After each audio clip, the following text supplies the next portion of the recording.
So welcome to the Global Discussion, discussions with creatives, leaders and thinkers. Today, I'm delighted to be joined by Sean Moffitt. Sean, you're very welcome to the podcast. Let's begin by asking you to introduce yourself to our international audience today. So over to you, Sean. Simon, thanks for having me. This is kind of like a first time, long time listener, first time caller today, I guess. So I appreciate it. For those that haven't detected my accent yet, born, raised in Canada, many chances to leave our fair country, but I just love being up here on the toque of North America. I spend my time in a number of different ventures. I've kind of lived a life of learning key things every 3 years. So once I learn something, I embed it. Hopefully I incorporate it in everything else and then kind of move on. And so I'm in my next 3-year stint now where I'm very much focused on leaders and culture and the people aspect of my life. And how I spend my time, I tend to spend it about 3 different ways, Simon. I spend my mainline fare, at least for the last 4 or 5 years, is being Futureproofing, which is kind of an innovation and business model consultancy with a whole bunch of different flanges to it. And then there was this thing during the middle of the pandemic that we started up called the Grey Swan Guild. It started with about 40 people that said, my Lord, the sky is falling, but we're really good at this stuff, right? Strategy people, futures people, and 40 people became 400 people. And now 400 people have become 8,000 people. And so it's almost like the girlfriend of my life that continues to vie for more and more of my time on the side. So we may get into that discussion. And then 20% of my time, I just love sitting on boards, helping out the occasional startup that I buy into where they're going. And I like the person themselves. And so I spent a bit of my time bringing up a whole bunch of people much younger than myself now, Simon. Well, that's great. Thanks for the whistle-stop tour through the world of Sean. And there are many facets to that, but there are 3 key things that stick out. We will come on to the Grey Swan Guild in a moment or two. But just in terms of your investment or sitting on boards or working with companies, is there any particular area of business that you tend to lean towards, Sean? Well, I mean, I spent 15 years in corporate life, Simon, and it took me that long to figure out, my Lord, not only do I not like working inside large companies and all the politics and everything that goes with it, I love people that can do it. It's great. There are people meant for that. I am emotionally exhausted by managing the hallways in large companies. And so I think common to nearly everything that I do is probably 2 things. One, I'm very much focused on the future, right? I have many flaws, but one of the real things that I think I'm pretty good at is actually reading the tea leaves, seeing the forest through the trees, whatever kind of terminology you want to use, and actually not only see where the future is going, but be able to backcast to some action now. So I think that's common to nearly, every one of my different pieces, and inherent in that is change, right? Don't ask me to come on your business and grow your business 3% by being somewhat better optimized. I'm looking to God, you're Irish, so you're not going to get my baseball metaphors, but I'll try it anyway. I like to hit doubles, triples, the occasional home runs. Hitting a whole bunch of singles for me, I get no passion or kind of joie de vivre out of trying to do that. So I think just market change and change that's above my kind of, can I pay attention to this threshold, and understanding where the future is going and trying to backcast action now are 2 things common to nearly everything I do. Okay, I love that. So you really like to swing for the fences, right? So see, look, I actually didn't know that you'd be able to grok to my baseball metaphor, but here you are. There you go. So listen, that sort of leads nicely into something you mentioned at the top, which was the future proofing work. So could you maybe unpack that a little bit for our listeners? Yeah, I mean, I find when people have a new argument to the world, they tend to rant too much about what the current condition is. I'm going to try to avoid that, but I will say it in one sentence. I think corporate innovation or large scale up innovation has punched way below its intended weight over the last 20 years. I think many of the tools that get used are very, very old. I find there's a lot of innovation theater, a lot of bloated centers of excellence, and kind of people iterating ideas. And so for me, one of my passions over the last decade has been, how do the best innovators in the world do it? Like really do it, not just talk about it, but actually affect action. I've interviewed a whole bunch of these people, and I've codified a practice where what I've found, I don't know if you found this too, Simon, because I know you play in the innovation space too, is people are really good at the idea stuff, like that middle front end type of stuff are great. But when you try to do innovation inside a company of 1,500, 15,000, 150,000 people, there are so many more considerations than just that. It's, who's your team, and do you even have the legitimacy to actually try to launch this inside your company? So do you have executive sponsorship and a whole bunch of things like that? And on the back end, we have to launch these things into a marketplace that hopefully accepts them. And then when they get traction, you got to fuel that traction as well. And I find if I took 100 innovation books and I threw them up on a wall, I probably think about 95 of them don't deal with either the real front end aspects or the real back end aspects that tend to either, make or break an innovation. So I've spent a lot of time trying to figure out what is the operating system in real life for how innovators do well in the marketplace. Yeah, I love that. And I suppose you mentioned a phrase earlier, you can become exhausted trying to manage the hallways. And there's a little bit about that, isn't there? And particularly in large corporate enterprises where I heard a phrase a long time ago, which was products don't get launched, they escape. They have to sort of find their way out, because it is tricky navigating not just the external client requirements, the internal development work, but just navigating through this machinery can be a challenge for lots of different reasons. And I think there's been this erroneous response at times. I find this a lot with current spaces like metaverse right now, where you all of a sudden don't know a lot. You're trying to get traction. Maybe somebody really does have good intentions, and so they anoint somebody called a chief metaverse officer, or for a good decade there was chief innovation officers, which I think your job, if you had a job inside the company as a chief innovation officer, it was to put yourself out of business in 2 years, right? It was, how do I do a good enough change agent job to get everybody else in the business around me drinking what I'm drinking? And unfortunately, a lot of times those people end up failing because the mission is too wide. And so certainly I certainly accept your point that managing the hallway and having innovation escape is oftentimes a reality of innovation groups. I have at least some faith in both future and change agents that, I think if you have good executive sponsorship, that can go a long way, because your front lines already know whether or not you're broken or not. It's just a question of whether or not your executives are willing to actually, understand that. And I think, I've had real debates with people in terms of sometimes you can build really good edge organizations inside companies. So you don't have to have the whole Borg switch to your point of view, but if you can convince 20% of them, well, maybe there you've got something. So there's two kind of realities that go beyond just serendipity in terms of having corporate innovation work. Yeah, I think that's great insight, Sean. And let's go back to the Grey Swan Guild, because we mentioned it a couple of times now. And you used the line, the sky was falling in. So back to the pandemic time.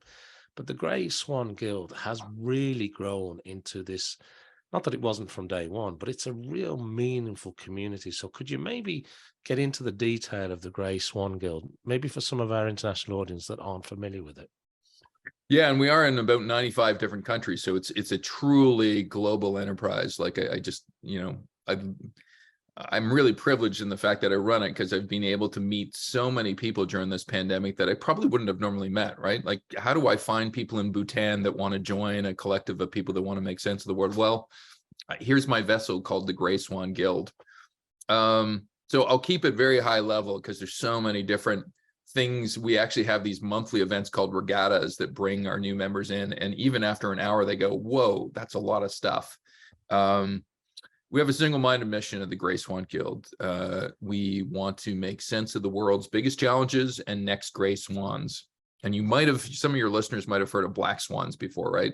These clearly events that happen out of nowhere. No one expected them, nor could you predict them. And we go, well, that's really self-defeatist, because yes, those exist. I'm sure if a meteor hit us tomorrow, we might not know it's coming. But really my interest is gray swans, like those improbable events that, although improbable, would have high impact, either opportunity or challenges for people. And because you can play with them, you can validate with them, you can actually spend time with them. And so a lot of time in our guild, we spend figuring out where the pandemic's going next door. This month, we're having a lot of conversations around Chat GPT and what are the ethics behind it, and how do you use it to just be a productive executive. And so a lot of really cool discussions on something that has just kind of crested in terms of everybody's consciousness level. But yeah, we have a lot of content. We do about 80 events a year, and we've just launched about 10 different ventures that, you know, I get really jazzed about. Can we build stuff of value? And it doesn't have to be commercial value. It has a whole bunch of things. So we've launched a book, and we've launched a consultancy, and a whole bunch of different things.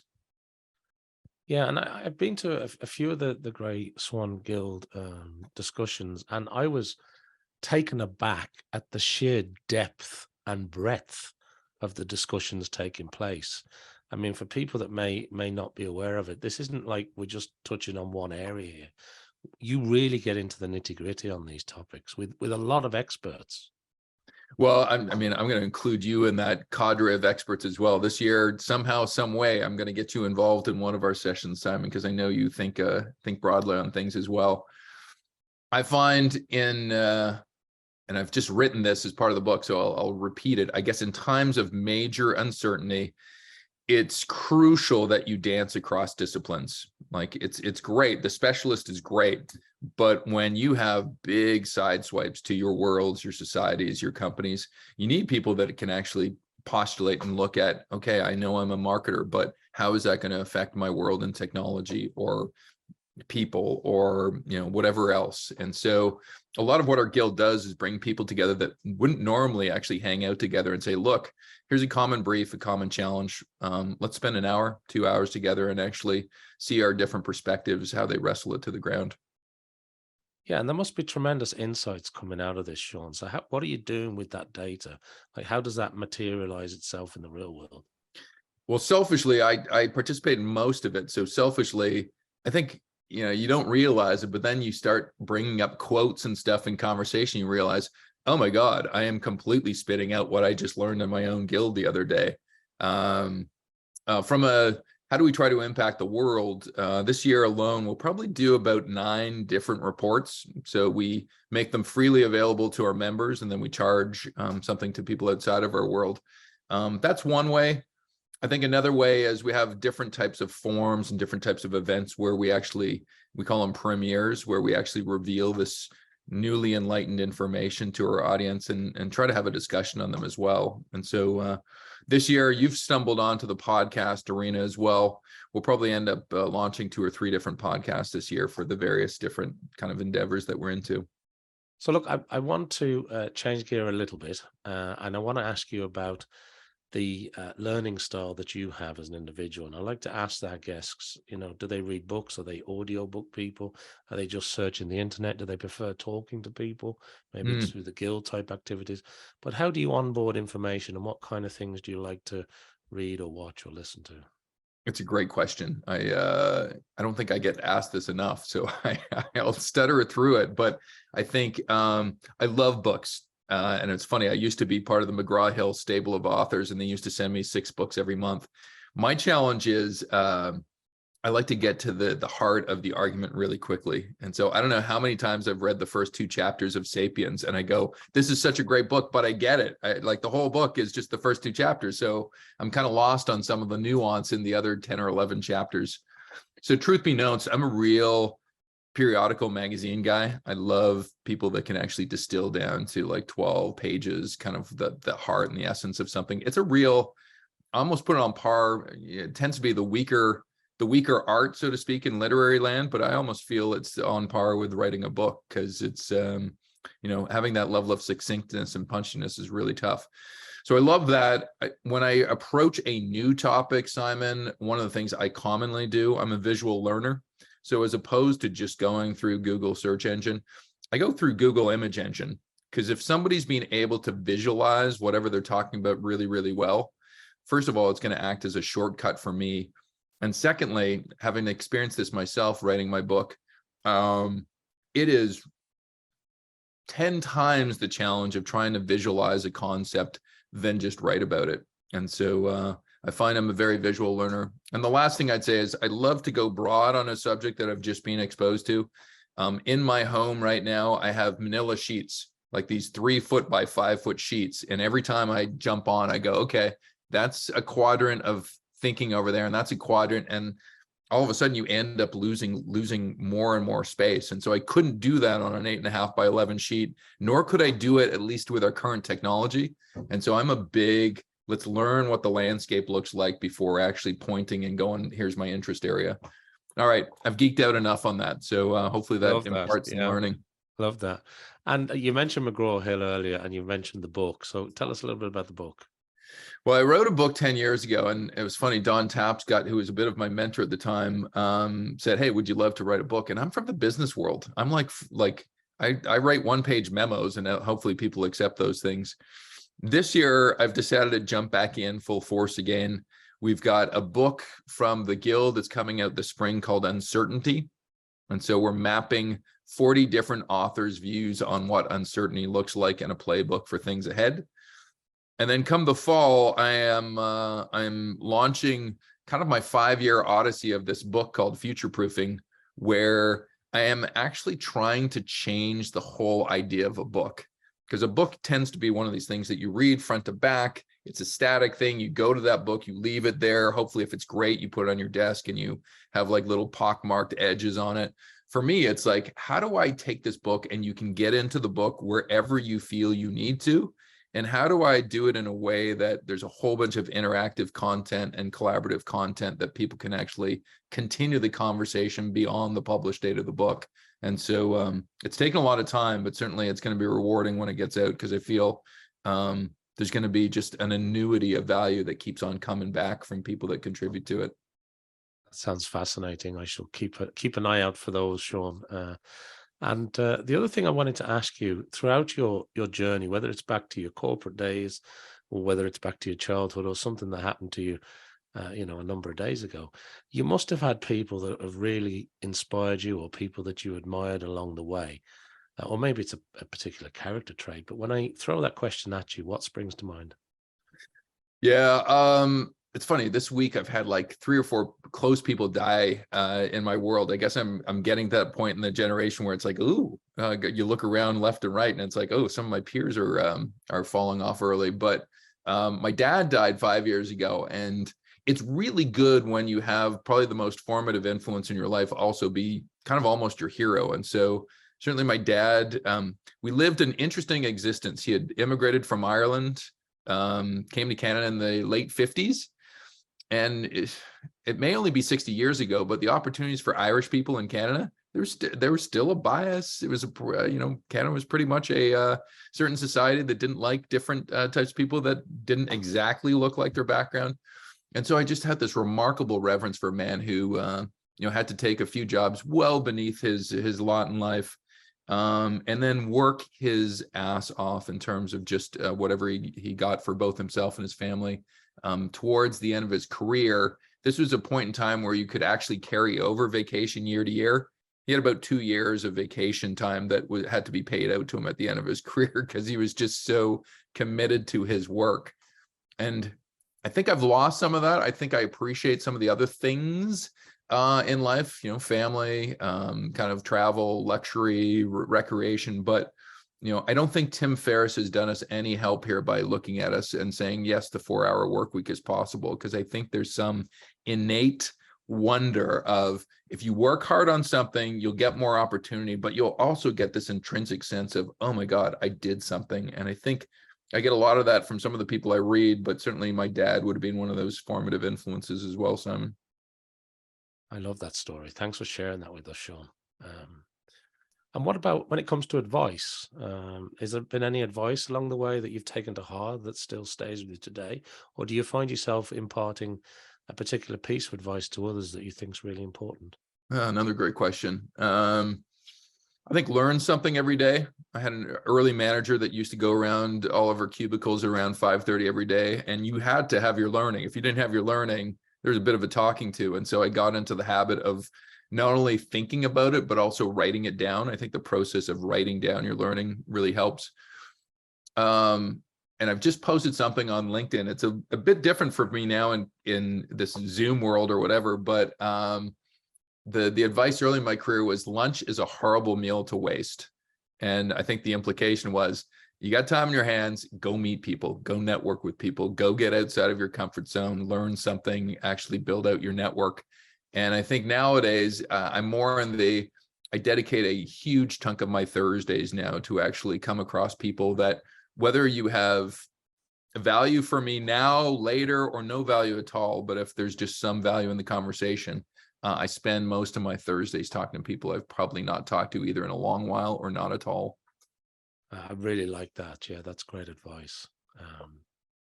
As you look ahead and you think about the next 6, 12 months, obviously you've got the couple of books coming, which is going to take up some time. You've got the continued growth of the Grey Swan Guild and all the other things that you're involved in. But what's taking up your mental capacity? What are you actually focused on at the moment? What are you thinking about? And what do you hope to achieve over the next year, Sean? Yeah. And this is a great time of year to ask me this, because I used to be a huge resolutions guy, right? I'd have color-coded things with 30 resolutions on them. And inevitably by March, you get to that disappointment of, oh my God, I can't keep all these plates up in the air. And so I've really settled on a couple of different things that I know I'm going to do, but really I wanted to come up with a synthesis of all the things that I want to do this year. And I think I'm really good at starting things. I'm an initiator. And so I think in 2022, my word would have been foundation. I created some foundations for things that I know are springboards to value.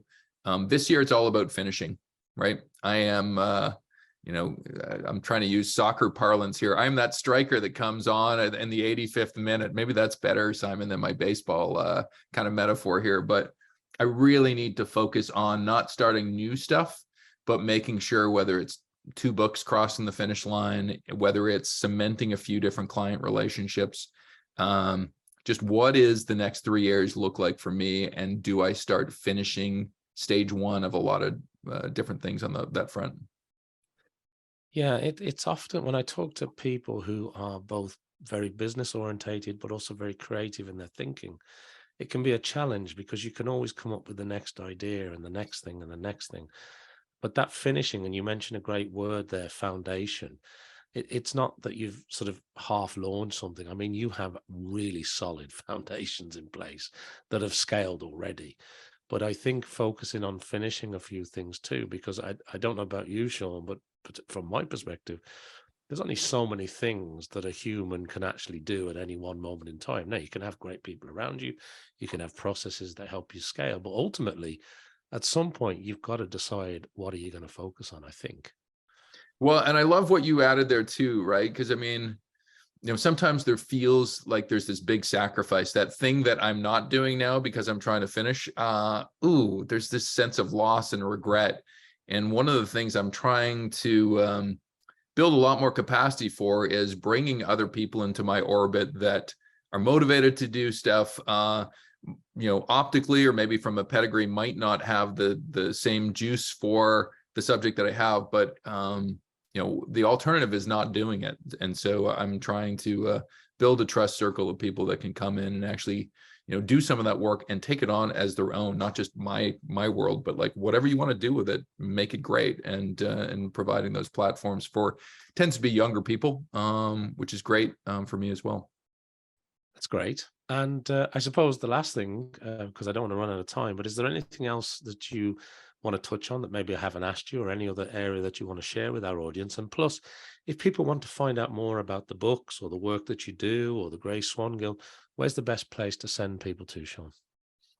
All right. Well, we'll do that in reverse order. I think certainly go to greyswanguild.org, and websites are always like you are your own cobbler's children, right? They're probably not the best representation of what we're doing exactly right now, but it's a pretty good representation.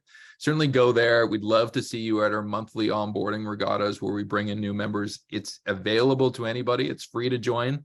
And like I said, we do about 80 events a year, and you get some privileged access to some things. So that's one thing.